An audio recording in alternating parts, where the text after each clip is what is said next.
સમાચાર રાજકોટથી સામે આવ્યા છે। રાજકોટના મહત્વપૂર્ણ સમાચાર, જેમાં રાજકોટ ખાતે સ્થાનિક સ્વરાજ્યની ચૂંટણીના પ્રચારનો આજે અંતિમ દિવસ। તો રાજકોટથી સંવાદદાતા ધ્રુવ કુંડેલ લાઈવ જોડાઈ ચૂક્યા છે। જી ધ્રુવ, સ્થાનિક સ્વરાજ્યની ચૂંટણીના પ્રચારનો આજે અંતિમ દિવસ છે। તમામ પાર્ટીઓ દ્વારા રેલીઓ કાઢવામાં આવી રહી છે, પ્રચાર પ્રસાર કરવામાં આવી રહ્યો છે। રાજકોટમાં કેવો માહોલ? સ્પષ્ટપણે રાજકોટમાં પણ એક પ્રકારનો માહોલ છે। અત્યારે રાજકોટની વાત કરીએ તો રાજકોટમાં ભારતીય જનતા પાર્ટી ટીકુભાઈ છે, એટલે કે નરેન્દ્રસિંહ જાડેજા વોર્ડ નંબર 3 થી ભાજપના આપણી સાથે સ્થાનિક ક્ષેત્રના જે કાર્યકર્તાઓ છે સાથે વાત કરી છે। શું નામ આપ? અયુબસિંહ જાડેજા। અયુબસિંહ, શું કહેશો, માહોલ કઈ પ્રકારનો છે આ વિસ્તારમાં? ભાજપ નરેન્દ્રસિંહ જાડેજાના કામ બોલે છે।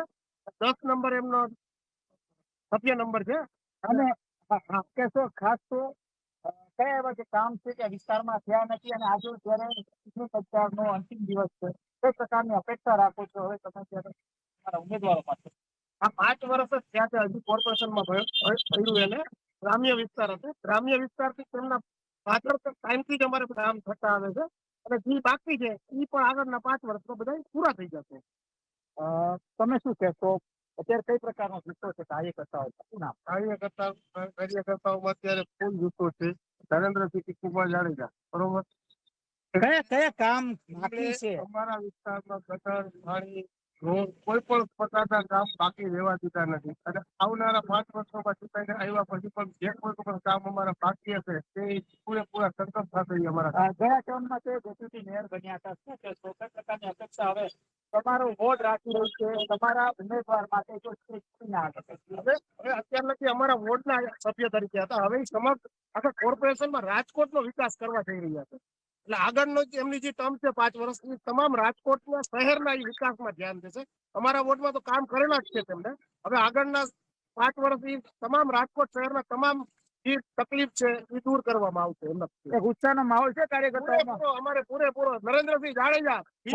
કોંગ્રેસ પણ અહીંયા દબદબો નથી, અમે જે કહી શકાય કસુલ રાજાણીનો પણ દબદબો છે વિસ્તારમાં। શું કહેશો, કઈ પ્રકારની ફાઇટ છે? ના, વન સાઇડ જ છે। અમારે નરેન્દ્રસિંહ જાડેજા વન સાઇડ જ છે। પબ્લિકના બધાને પ્રેમ અને પબ્લિકમાં અંદરથી બધાને એવી લાગણી છે કે નરેન્દ્રસિંહ એમને કામ કરીને આપે છે, એ બદલ એમને નરેન્દ્રસિંહ જાડેજા જ જોઈએ છે। સ્પષ્ટપણે કહી શકાય કે જે વોર્ડ નંબર 3 છે, નરેન્દ્રસિંહ જાડેજા સહિતના જે ઉમેદવારો છે તેઓ ક્યાંક હાલ અત્યારે શક્તિ પ્રદર્શન થઈ જાય છે, બાઇક રેલીના માધ્યમથી શક્તિ પ્રદર્શન તમામ વિસ્તારમાં અત્યારે ફરી ખાસ વાત કરીએ તો રાજકોટ માધાપર ચોકડીથી જે રેલનગર વિસ્તાર છે અને આ સાથે જંકશન પ્લોટ વિસ્તારમાં આ બાઇક રેલી થઈ રહી છે, ત્યારે ચોક્કસપણે કહી શકાય કે એક માહોલ છે કે ક્યાંક હાલ અત્યારે ભાજપ કરી રહ્યું છે કાર્યકર્તાઓમાં જુસ્સો ભરવા માટે। ત્યારે 23 તારીખે ચૂંટણી છે, ત્યારે આજે પ્રચાર પડગમ છે ત્યાં જે શાંત થવાનું છે તેના પહેલા એડીચોટીનો જે દાવ છે તે ત્રણે ત્રણ પક્ષ છે તે લગાડી રહ્યું છે। ભાજપ હોય, કોંગ્રેસ હોય, પછી આમ આદમી પાર્ટી હોય, તમામે તમામ પક્ષ ક્યાંક કોઈ સભા કરી રહી છે કે ક્યાંક બાઇક રેલી કાઢી શકે, એટલે કે ક્યાંક જનતાને રીઝવવા માટે હાલ અત્યારે પૂર્ણ પ્રયાસ થઈ રહ્યો છે। બિલકુલથી જાણકારી આપવા બદલ આપનો આભાર।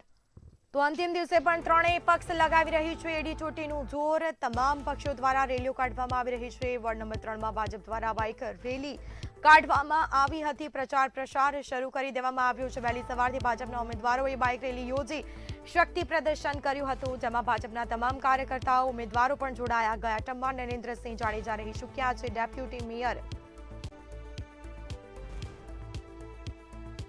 તો વોર્ડ નંબર 3ના માધાપર ચોકડી મોરબી રોડ બાયપાસમાં પ્રચાર શરૂ થઈ ચૂક્યો છે। પોપટપરા વિસ્તાર, રેલનગર જંકશન પ્લોટ વિસ્તારમાં પ્રચાર